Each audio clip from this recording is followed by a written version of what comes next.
anticipated general elections in recent years, and tonight we are on the home stretch. This is Choice 2013.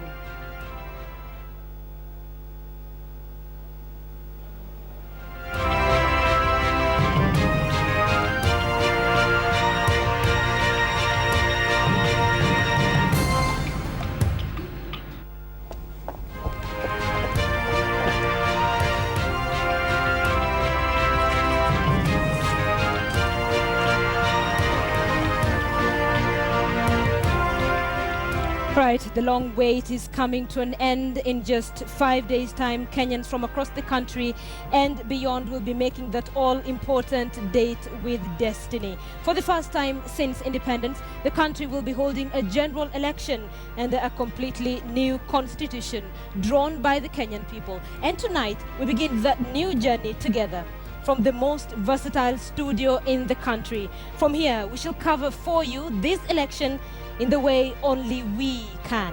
In a short while, we'll be crossing live to each of our multiple locations across the country from where we shall be covering for you this historic vote. But first to our Super Wall, where Eric Njoka has a preview of some of the numbers that we will be looking at tonight. Eric.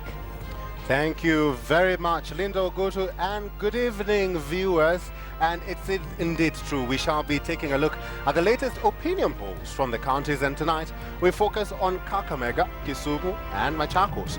We shall also be giving you key economic figures as we focus on the election and the economy. And this is what we are calling the Super Wall. Here is what everything is going to happen, and we shall be giving you all the details for that. But for now, I'm taking you back to upstairs. Actually, you're calling it the summit, where Bonnie Tunya will be crunching the numbers. Bonnie, what do you have upstairs there? Well, indeed, many thanks, Njoka. It is the summit, or the balcony, if you like, here at the election center. And we're talking about 5 days to go to the next elections. We will be crunching the numbers. We will be looking at the party manifestos, the promises. And with me at the summit, I have three analysts, Karethi Murimi, Kwame Owino, and Omar Mohammed, who will be helping me to analyze these issues and why you should care about them. Over to you, Linda.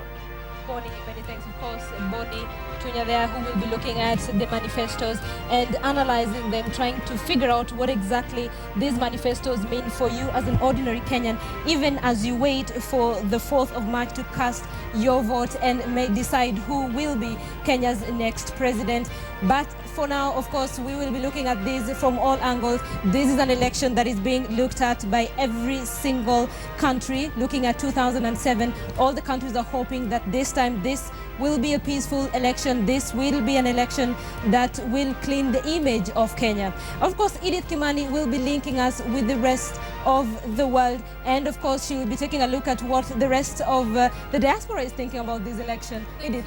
Very much, Linda Ogutu. This is indeed a multifaceted studio, and what we have here is what we're calling the hotspot, and this will replicate what you normally see on social media. We're going to be having your tweets, your Facebook accounts, and what you think of what we're discussing here. But tonight we're having something very special, the Google Hangout, which we're going to be having right on this screen. Who is going to be joining us?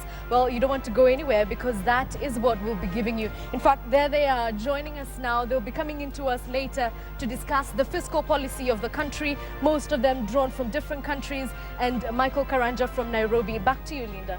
Of course, we shall also be speaking to a team of experienced journalists deployed around the country. In Mombasa, we have Ferdinand Omondi, who is live from our bureau there here in Nairobi. Rita Tinina is in our city center studio with the latest news. Sophia Wanuna is on the city's Moi Avenue, while Betty Chalo will be taking us to a virtual world from our news center. Betty.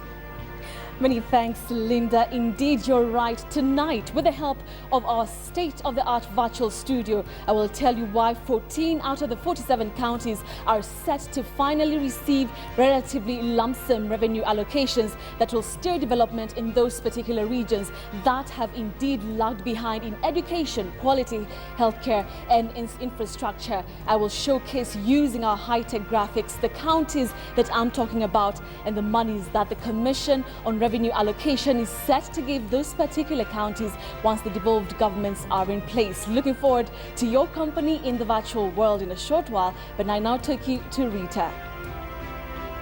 Well, thank you very much, Betty. Of course, looking forward to that virtual wall. But here at our City Center studios, we'll be keeping an eye on the level of preparedness ahead of next week's election. I will be telling you about a meeting between President Mwai Kibaki, the IEBC and security chiefs, plus the rating of the level of preparedness for the polls by constitutional commissions and independent offices. For now, though, I hand things to Sophia Wanuna on Moi Avenue. Sophia. Thank you very much, Rita Tunina. Indeed, we are in the heart of the capital, and tonight on Choice 2013, as we look at the impact of elections on the Kenyan economy, we are paying special attention on the tourism industry, the second largest foreign exchange earner in the country. And in this second half of our broadcast, we continue our conversation with the managing director of the Kenya Tourism Board, Ndagwa Muraidhi. So you want definitely to stay with us for more of his thoughts on this. And now hand you over to Ferdinand Omondi in Mombasa. Hello again, Sophia. Good evening, live from Mombasa. If you've just joined us now, you missed a very impressive, tantalizing and informative first installment of Election Center. Please remember that 8 p.m. is now the new 9 p.m. courtesy of KTN. I have handled tourism, and now taking the matter forward is the port of Mombasa. Is it viable? Is it feasible? Is it a sleeping giant, poorly managed, or simply a case of a sleeping giant? To privatize or not to privatize? To leave it in the hands of the central government or hand it over to the county government, as the local leaders are desiring. As we're speaking to one Peter Otieno, the current chairman of the Kenya Car Importers Association and former chairman of the Kenya International Freight and Warehouse Association, a man who pulls no punches in saying it as it is. That is an interview you want to watch. For now, back to Linda. Right, we're looking forward to all that. Ferdinand Omondi, many thanks. All that coming up. But first, here are the day's highlights.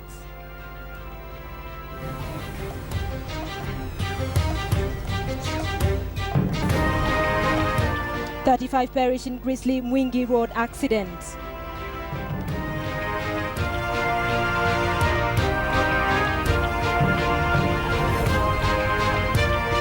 We are satisfied with the level of preparedness of the judiciary to handle any disputes. Vote of confidence, March poll given the all clear.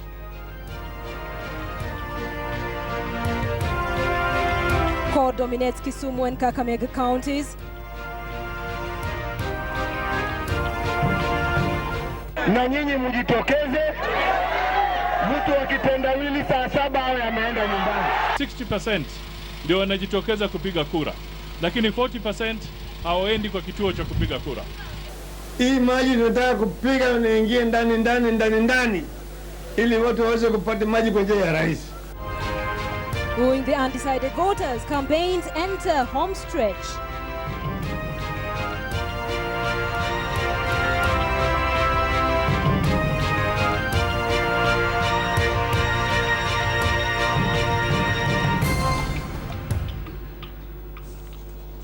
Many thanks for staying with us and indeed for joining us. Let's bring you some news, breaking news that we're just getting in our studio. Foreign Affairs Permanent Secretary Thuita Mwangi has been arrested this evening.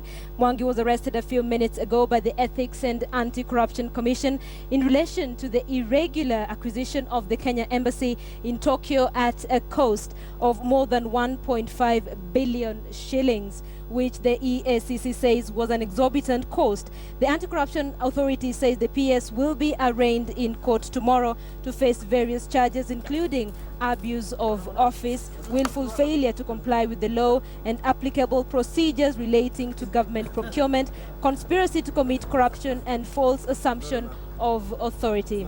Two other senior officials of the Ministry of Foreign Affairs are also being pursued by the Ethics and Anti-Corruption Commission. And 3 suspects will be arraigned in court and charged jointly and severally with the following offences under the Anti-Corruption Economic Crimes Act and the Penal Code. 1. Abuse of office. 2.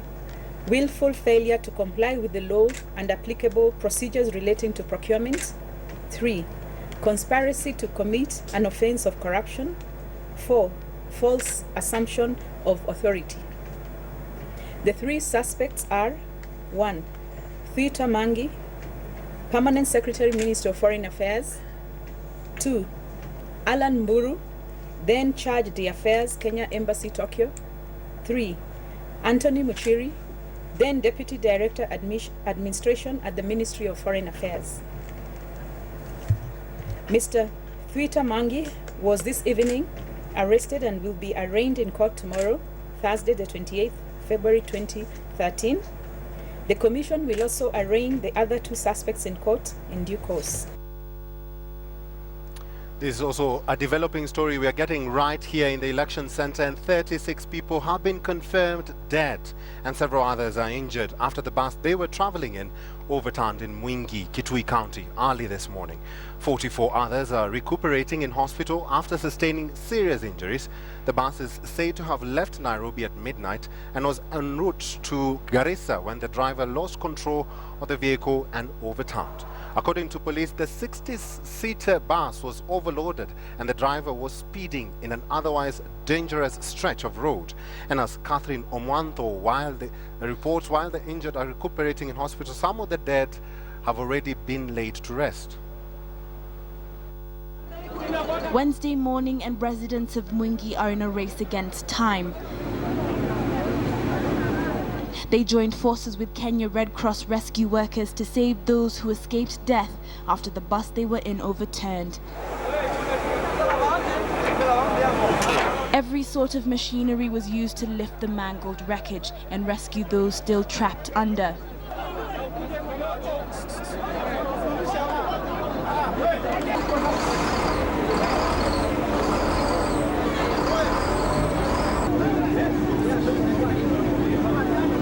By this evening, 36 of the 80 passengers of this bus were confirmed dead. Out of those who died, 33 who professed the Islamic faith were buried in a mass grave in Mwingi. 9 of those who died were students of Mount Kenya University. 44 others were seriously injured. All except 6 were rushed to Nairobi for treatment, while the rest were admitted at the Mwingi District Hospital. The bus is said to have left Nairobi at midnight and was destined for Garissa. The purpose of the trip was to vote in the upcoming election. But at Mwingi, eyewitnesses claim the driver lost control of the vehicle while trying to navigate a corner, causing the overloaded bus to overturn at 3 a.m. Traffic police have cautioned drivers to obey speed limits and observe traffic rules to avoid such scenes. Catherine Omwanto, KTN. You're watching Choice 2013. We're covering this for you in a way that only we can. Let's now bring in Rita Tinina, who is at our City Center studios. Rita. Well, thank you very much, Linda. From our City Center studios, we are keeping an eye on the countdown to the election. Earlier in the day, President Mwai Kibaki held a meeting with IEBC officials and security chiefs led by the Inspector General of Police, David Kimayo. During that meeting, the president was briefed on the preparedness ahead of next week's election. Now, the meeting with the president came just hours after constitutional commissions and independent offices gave the all-clear sign ahead of the high-stakes election. I attended that briefing by 17 constitutional commissions and independent offices and filed this report. With the countdown now down to just 4 days, constitutional commissions and independent offices were giving that much-needed assurance ahead of the election. The sad and tragic episode of 2007 will not be repeated and cannot be allowed to be repeated. That assurance came with the warning to civil servants found engaging in partisan politics. And there is evidence, actionable evidence to that effect, will be prosecuted irrespective of his or her status in government. At a joint forum, the commissions and independent offices gave a good rating of the level of preparedness by different players for next week's polls. We are satisfied with the level of preparedness of the judiciary to handle any disputes. We have in place all election materials that require. The judiciary is fully prepared to resolve all disputes. We are ready to assist the judiciary in the processing expeditiously and timeously of the election petitions. There cannot be a situation where a case will fail to proceed because of the absence of a prosecutor. These prosecutors will be on duty throughout. The Judiciary and the Attorney General's office are laying down plans to ensure that nothing stands in the way of the swearing in of the new president. If in the very unlikely event the Chief Justice is unavailable, the senior-most judge of the Supreme Court will be available to conduct the swearing in, and therefore there is no gap. The police too say they are well prepared for the polls. This time round, they will be getting a helping hand from Kenya Wildlife Service, National Youth Service and Kenya Forest Service officers. The number of officers that we have deployed in all those places is coming up to a total of 99,000 officers. With just 4 days left before that crucial date with the ballot, the judiciary, which was partly blamed for the chaos that followed the 2007 election, is keen to get things right this time round. And today's assurance may go a long way in ensuring that the law becomes the only alternative in case of any election dispute. Rita Tinina, KTN, Nairobi. That report, which I filed earlier in the day, leads us to a big question tonight, in which we ask, do you agree that the IEBC is ready for the polls? Do you agree that the IEBC is ready for the polls? Send your yes or no comments to the number 8040 and we'll sample some of your comments at the end of this live newscast. For now, I hand things over to Eric Njoka. Eric. Rita Tinina from our City Center studios, thank you so much for that. Report. Of course, we're looking forward to see how that will go in the next coming days. You're watching Choice 2013, and of course, we're covering this for you in a way that only we can. Just a few days to the general election, that is March 4th. Stay with us because this is the station to stay with. Now, the Kenya National Commission on Human Rights has raised concerns about incidents of alleged election malpractices carried out by aspirants across the country. The human rights body cited offenses ranging from voter bribery, intimidation, threats, hate speech, and incitement that urgently needs attention as we go to the polls. The Commission says it has reported this incident to the police service and is now waiting for it to take action. Meanwhile, the National Steering Committee on Media Monitoring has urged Kenyans to vote peacefully come Monday 4th and to stop spreading hate messages that may lead to violence. Speaking at the final weekly briefing before the elections, the Deputy Police Spokesman Charles Owino assured Kenyans that police will be deployed to all parts of the country to ensure that law and order is maintained during and after the elections. It is worrying because, the assurances have been given, but again, each and every person is making an independent decision on their own as to whether to stay and vote on the 4th or to leave, to flee, to save their lives and that of their family. But we are requesting you to come back. The government has assured us, and the number of peace initiatives, the number of calls that we've received, the international observers, the local observers, we have so many people here, and they're here for one purpose alone, to ensure a credible and transparent elections and that no violence takes place. Where we need to provide them information as well to the Inspector General, we have provided audio, visual, and still photographs to the Inspector General. To the IEBC, Kenya National Commission has provided the same audio, visual, and still pictures to all those people so that they take the action. I know many people are worried, but I would like to assure Kenyans that as a service, we are committed to ensuring that the environment is favorable for every Kenyan to cast his vote. And our appeal as a service is that once you've casted your vote, it is also an opportunity for the busy Kenyans, because Monday will be a public holiday, that you go back humbly and join your families. Political parties will have representatives at the voting centers, and therefore we expect them to take care of the votes and the interest that you may have on the preferred candidates that you would be having.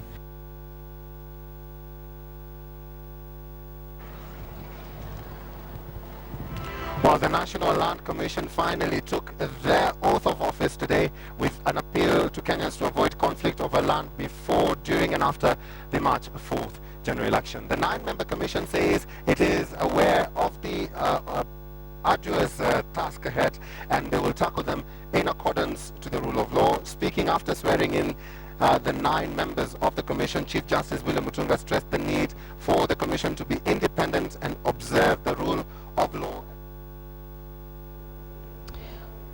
We'll be getting to Njoka in just a short while, but the Commission on Revenue Allocation today released their criteria for identifying marginalized regions in the country. Well, in this light, the Commission further listed revenue allocations for all the counties that they deemed as marginalized. You may agree with me that it's not shocking that Turkana County came up as the most marginalized county in Kenya.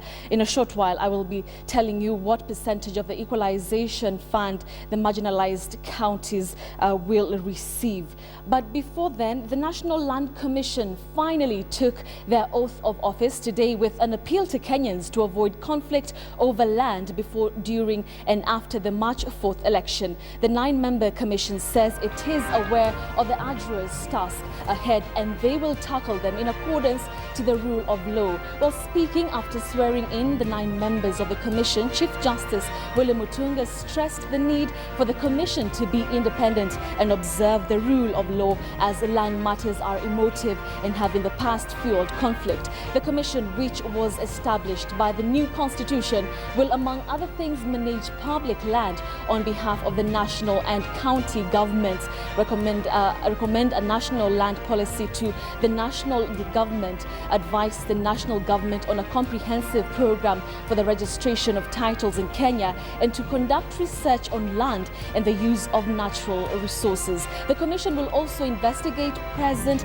and historical land injustices and recommend redress, as well as oversight of land use and distribution. Will I now take you to Noah Otieno on the Super World. Noah?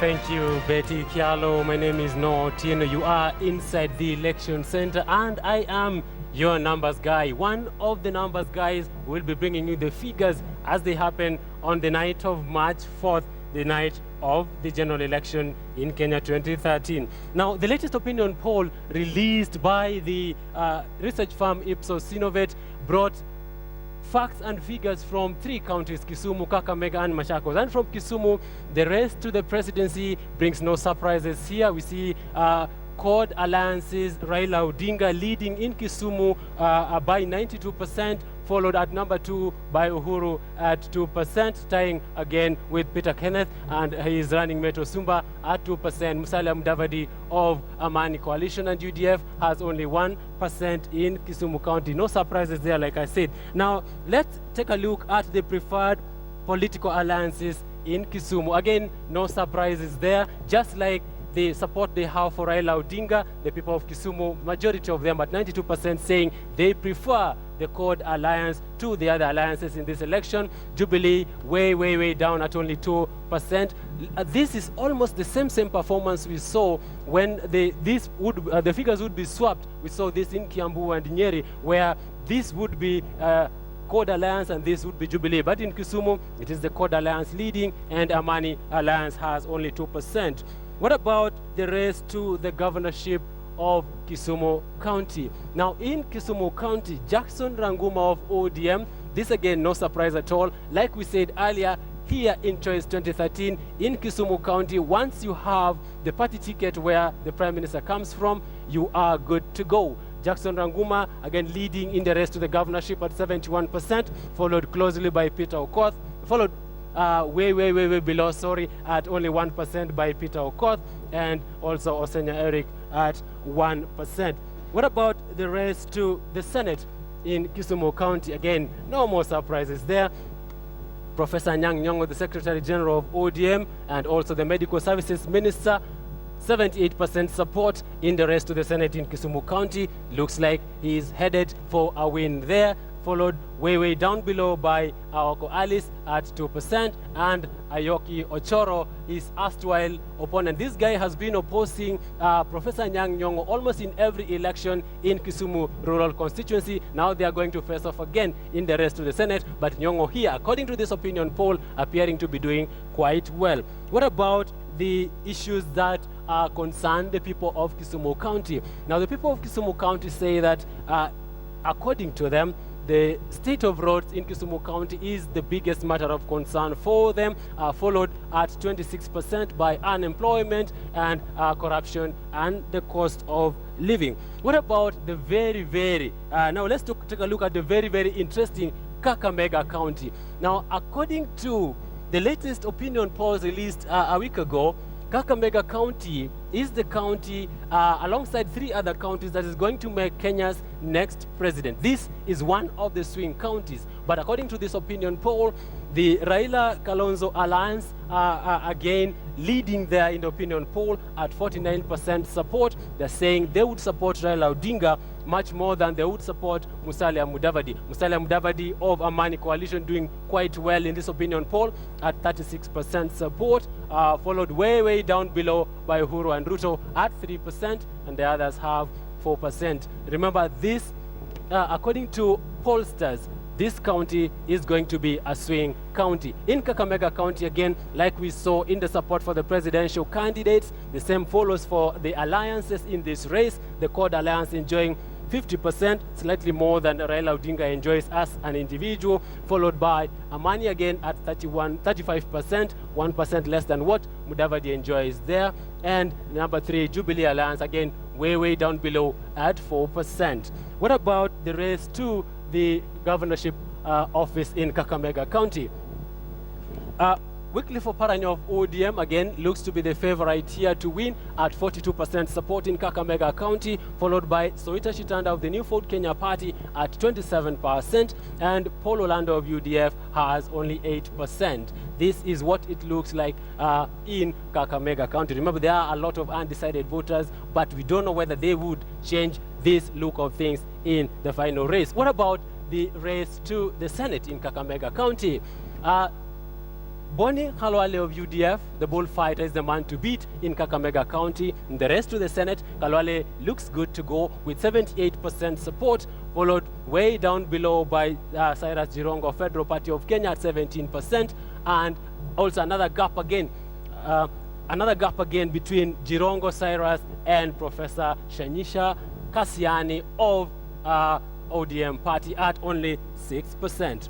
What about the Kakamega pressing issues? What are the issues that concern the people of Kakamega County? They are saying poor roads, again, just like we saw in Kisumu, poor roads in Kakamega County, and unemployment, exactly the same order we saw in Kisumu, followed by corruption and the high cost of living. Now we go to Machakos County.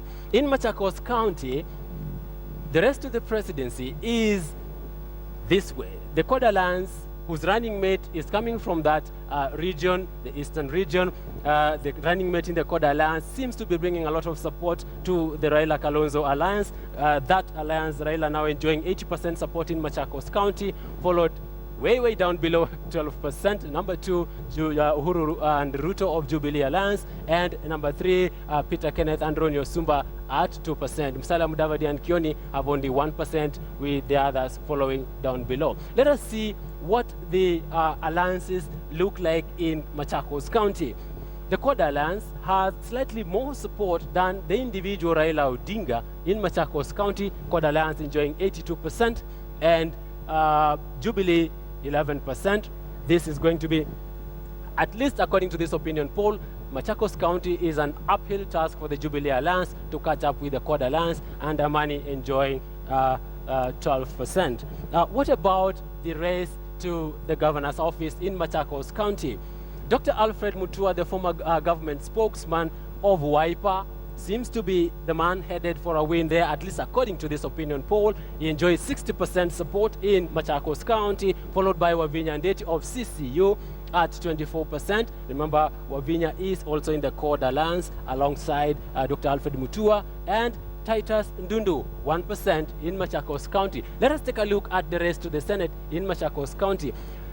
Johnson Muthama, the former Kangundo MP and one of the men who negotiated the alliance between Raila Odinga and Kalonzo Musyoka, seems to be the man headed for a win there at 65% support, followed at number 2 by Leonard Ndambuki of Democratic Labour Party at 5%, and the others enjoy the rest of the support. But this man here seems to be smiling all the way to the election on Monday, 4th March, unless something drastically changes there. Now, the people of Machakos County say that the issue, and this is the big story, because in every other place people are talking poor roads, unemployment, insecurity.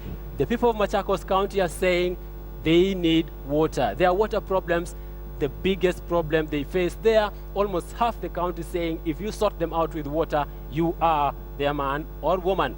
Poor roads, a distant second at only 15%, and those who say unemployment is a big issue for them, 14% of the population, and others want education for their people. These are the numbers. Remember, I am your numbers guy, alongside other guys who will be crunching the numbers for you here inside the election center with Choice 2013. Back to you. No, Tieno, the numbers guy, looking at the latest opinion poll. Who is leading where? What are the issues that are affecting the local residents? What issues would they like addressed by their leaders? Of course, some of the leaders, some of the candidates, they're leading, some of them not doing so well. Let's see how that plays out on the 4th of March 2013 as the country casts its vote. Let's stay with some of those candidates. And just 5 days to the elections, and all the presidential candidates were out for the final round of campaigns as a date with the ballot beckons. Code alliance with the North and Eastern Kenya as their Jubilee counterparts camped in Kabarnet and Embu, while Amani and Eagle alliances were both in the Rift Valley. Aaron Ochieng with the latest from the campaign trail. Prime Minister Raila Odinga took his presidential campaigns to Garissa, Wajir and Marsabit, where he promised residents that his government would work to alleviate the problems residents of semi-arid counties face. Accompanied by outgoing Deputy Speaker Farah Maalim and former Member of Parliament Johnston Muthama, Raila promised to ensure the completion of the Garissa-Wajir-Mandera Highway, a project he said he had started when he was Roads Minister, but it had immediately stalled the moment he left the ministry. Eneo hii kwanza tuko na mto Tana hapa, inapita na maji mengi inaelekea baharini, sio? Hii maji tunataka kupiga na ingie ndani ili watu waweze kupata maji kwa njia ya rahisi. Na mnajua hii katiba ndio imepatia watu wa Marsabit karibu kuwa uhuru, kwa sababu kwa mara ya kwanza hamtatoka hapa kwenda kutafuta PC Embu. The Jubilee coalition led by Uhuru Kenyatta and William Ruto took their campaigns to the historic Suswa grounds of the Narok County. The two leaders say the resources that tourism brings to the country is enormous and promise to fully utilize it for the betterment of the lives of people of Narok County. Hata kama wewe hujui hesabu, watu 6, 5 wamehama, unaambiwa ya kwamba mtu mmoja atashinda. Hata kama wewe hujui siasa kweli, hata kama huyo jamaa ni mganga, atafanya uganga gani ndio apite mtu mmoja? Ile nchi ambayo imesaidia Kenya zaidi ya yote, ambayo ndio muhimu kwa Kenya na nchi zingine zote, China. Nani alienda huko? Sinisunkuli. Sasa hii watu ya ODM ambao wanakuja kuwaambia mambo, isipokuwa kuwapatia wizara moja ya kuangalia senamu na mambo mengine, kuna wengine wamewapatia, mniambie. The Eagle Alliance campaign team led by presidential candidate Peter Kenneth pitched camp in the Rift Valley with campaigns in Kapkatet grounds in Kericho County. Kenneth says disparities in the sharing of the national cake together with tribalism are key elements of underdevelopment which Kenya faces. He promised to eradicate poverty if elected president. Shida ya mwananchi ya kawaida ni lazima itatuliwe na mtu ambaye ana suluhisho na mtu ambaye anaelewa hiyo shida, sawa? Kwa hivyo mimi nawaomba tarehe 4 munipe kura kwa alama ya ufunguo. Ukisahau ufunguo ukumbuke jina Peter. Tafadhali msiwache prezo kijana kwa sababu sisi ndiyo timu ya digital ile sawasawa, na yeye mkimpigia kura, mimi ndio nitakayekuwa makamu wa rais mchanga zaidi Afrika mzima. Elsewhere, the Amani coalition toured the Mount Elgon region, where presidential candidate Musalia Mudavadi held several rallies in Bungoma County. Mudavadi urged residents of Western Kenya to come out and vote come Monday 4th. Wakati tunapiga kura katika mkoa wa Magharibi ama counties zetu, asilimia 60 peke yake, 60% ndio wanajitokeza kupiga kura, lakini 40% hawaendi kwa kituo cha kupiga kura. Hiyo ni hatari. Ikiwa tunataka tupate ushindi, na mimi najua mnataka ushindi, tutoke 100% tuende tukapige kura. Aaron Ocheng, KTN. You're watching Choice 2013. We're covering this for you in a way that only we can. Just 5 days to the general election, we're looking at all the reactions, not just from within the country, but of course you're sampling some of the reactions from everyone in the diaspora. Edith Kimani is at our Google Hangout looking at all the reactions. Edith. Thank you very much, Linda. I'm quite excited about this. It's a Google Hangout. We're getting into a digital age, and KTN does not want to be left behind. This evening, let me just quickly introduce the people that we're going to be hanging out with. They're going to be coming up on our screens shortly, but before they do, I can quickly mention them. Angela Maina, I believe she's the one on the screen. She's joining us from the United States of America, New York, to be precise. James Ololo is going to be joining us from Brussels. There he is. Mark Kaigwa, he's a regular here at KTN. He's in New Delhi currently, and he's going to be joining us from there in India. And of course, Mickey James Karanjo, Michael Karanjo, if you like, from Nairobi, a business reporter at KTN. Now, the discussion today is going to be centered around the economy, which Boni Tunya will be taking from me shortly. But let me begin with you, Michael Karanja. If you can just tell us what the trends are when it comes to the economy and remittances, especially from the people in the diaspora. If you just look at the whole economic front, election periods are usually trying times for us because it's a period when people, investors themselves, kind of hold back what they feel that areas they feel that they would like to invest in. When you look at remittances, on the other hand, people abroad are always wanting to send back something home. So if you look at the figures, statistics from 2007 where it is high, you look at again 2012 where it's about 1.1 billion shillings. It's a kind of an indicator that people out there are willing to send money back home and actually have it drive economic activity around. All right, from Michael Karanja, let's now go to James Ololo. And my question to you is, I know we've had a discussion about this previously, and you said that you don't feel that your voice as a member of the diaspora is being taken seriously. Do you think your money is being used wisely when you send it back to Kenya?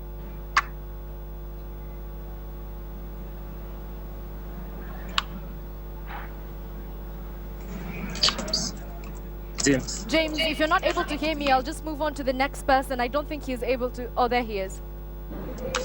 All right, James is not hearing me, so let's just move on to Angela right here. Let's see.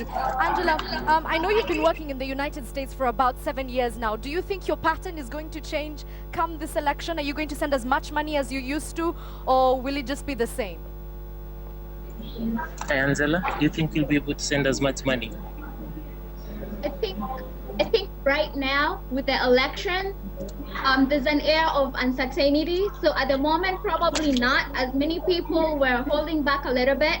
But as soon as the elections are done, we definitely would love to invest in our country so that we can be able to take part in making our country grow, you know?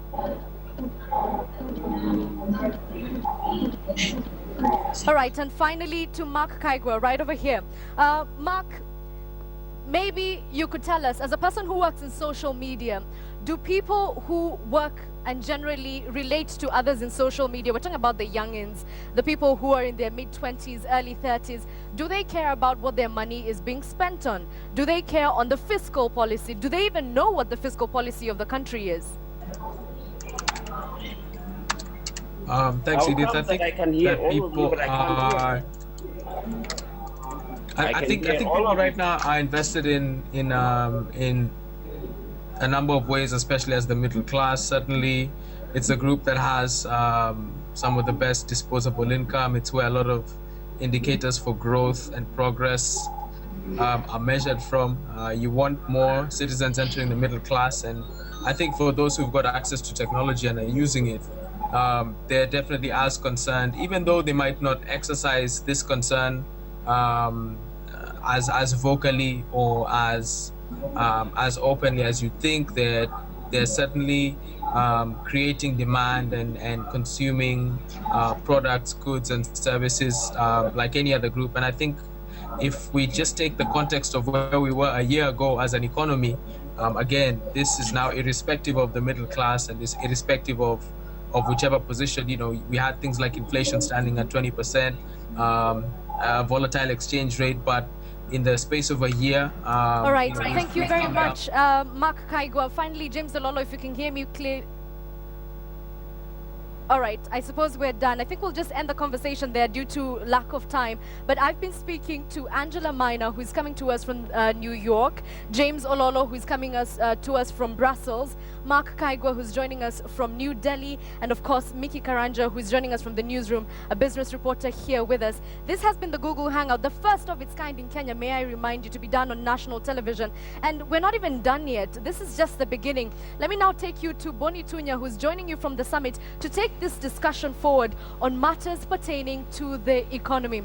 Boni Tunya, I'm sure you have quite a few interesting things to tell us tonight. Indeed, many thanks, Edith, and I'm at the balcony, if you like, of the summit, and we've been having a discussion at the Google Hangout, but the question is, a lot of party and political aspirants have given their promises, but why should you care about them? I'm talking about party manifestos, and what implications do they have to this economy, and do they marry with the country's development blueprint of Vision 2030? As earlier introduced, I have my guest panelists here who will be interrogating these issues with me. And quick introduction, I have Karethi Murimi, who is a regular here at the KTN studios. He's a policy analyst, and for the first time a guest, Omar Mohammed from the Vision 2030, and of course Kwame Owino, yet another regular from the Institute of Economic Affairs. Gentlemen, one quick question. Looking at the party manifestos we've been subjected to in the past electioneering period, probably I'll start with Dr. Omar.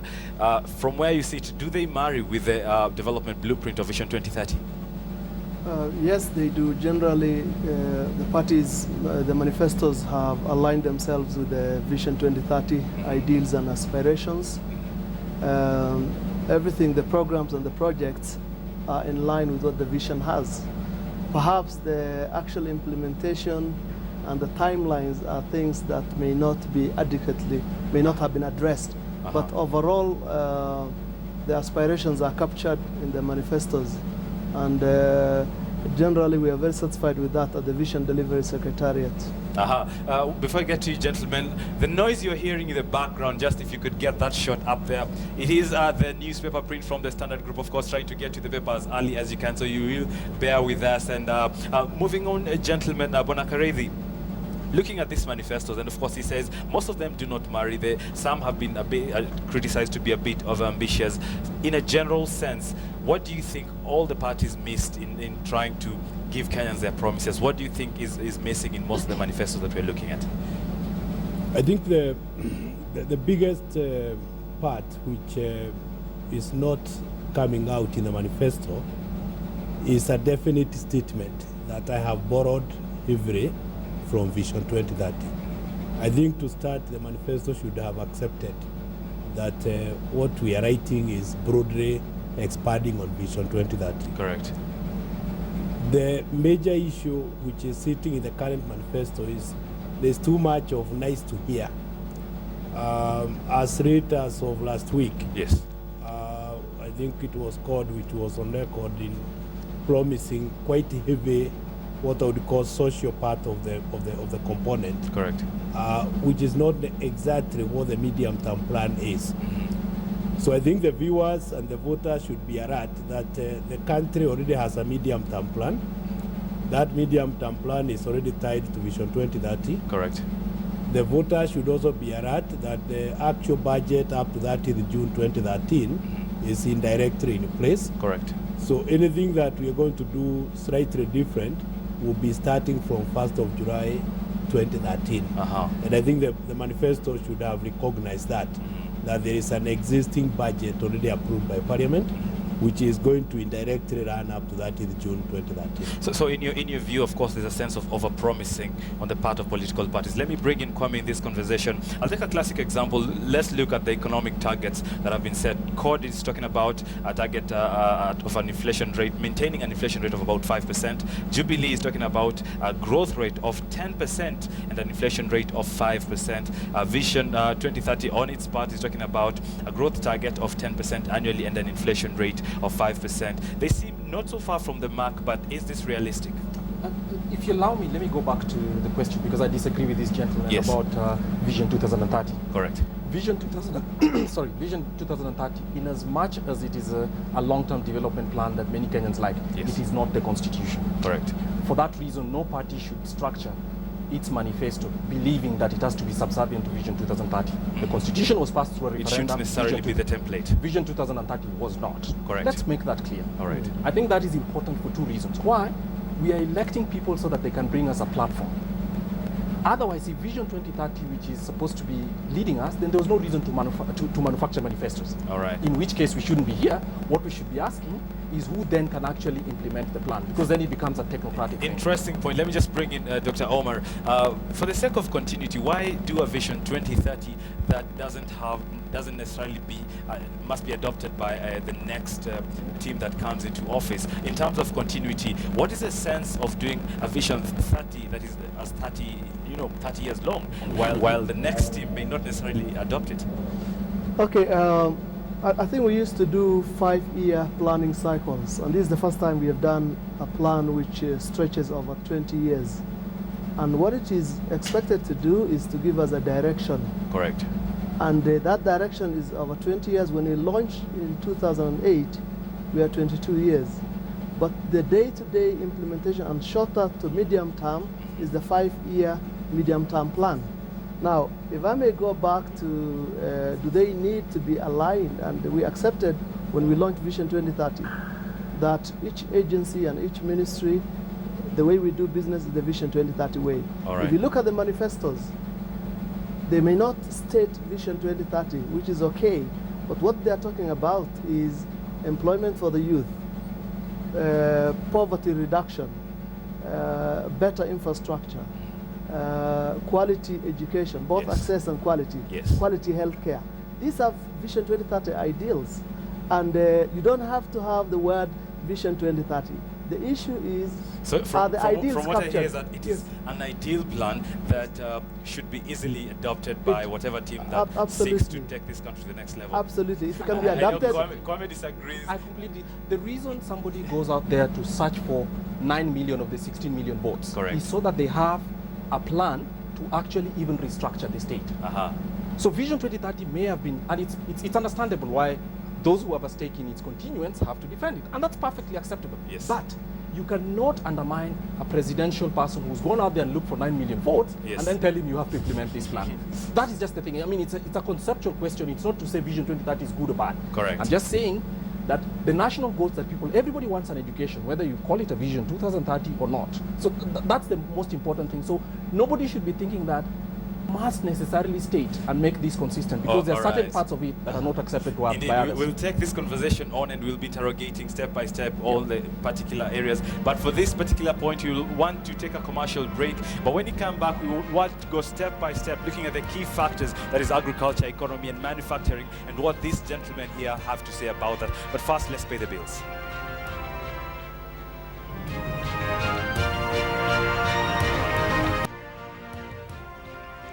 And back at the summit, many thanks for keeping with the election center. And I'm still with my gentlemen panelists here. And we've had a raft of issues, and to your frustration on mind, we cannot have a lot of time to discuss these issues.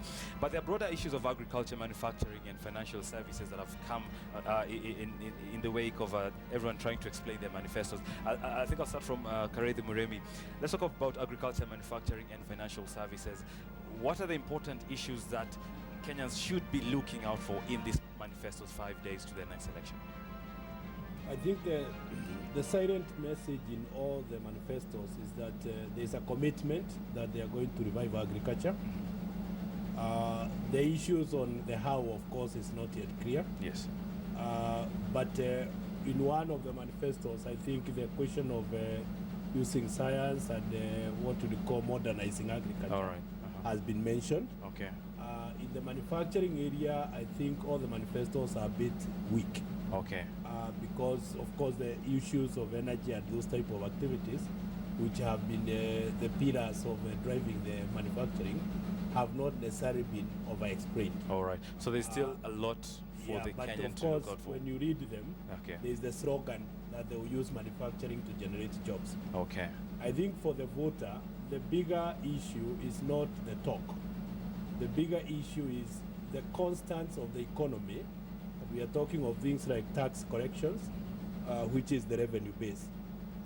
And asking the other question, so where would they get the other funding from? All right.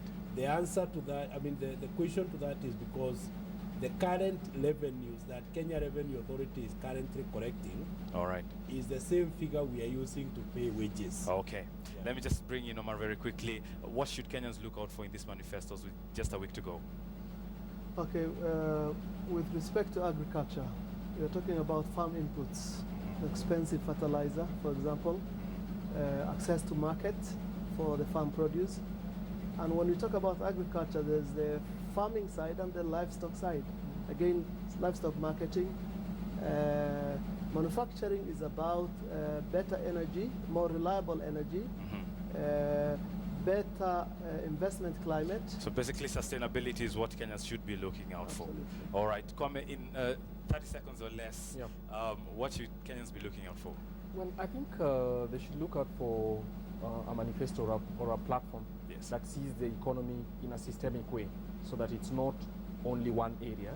Okay. Because by generating, or rather by improving productivity in agriculture, you actually generate jobs outside agriculture itself and within agriculture too. So in a sense, you see these very broad manifestos actually have some realization of that fact. Yeah. Just one very quick one Yes, on very agriculture. quickly. The voter should be asking each party how the governor will be driving agriculture. Because substantive part of agriculture and health are at the county level. Okay. The national level is in the policy. So one debate at this level should be, what are you devolving to us? All right. The reason for that is the current manifestos tend to favor centralized procurement. All right. Which increases corruption potential going forward. All right, so it is the responsibility and the governor as the custodian of the funds allocated to him to look at that. There is never enough time to look at these issues, not just here at the election center, but in the discourse that we've been having as a country. But this conversation continues on our Google Hangout and on our social media network, that is at KTN Kenya, and we'll be more than glad to continue this conversation even after this show. Bonitunya, thank you so much. It has been over 2 hours of continuous coverage of Choice 2013. 5 days to the general election, 8 presidential candidates, 14 million registered voters, 30 polling stations. This is Choice 2013, and of course, we are just getting started. Well, I like the walk there. And let me just remind you, this exemplary studio is the election center. We are covering Choice 2013 on KTN, part of Standard Group Limited.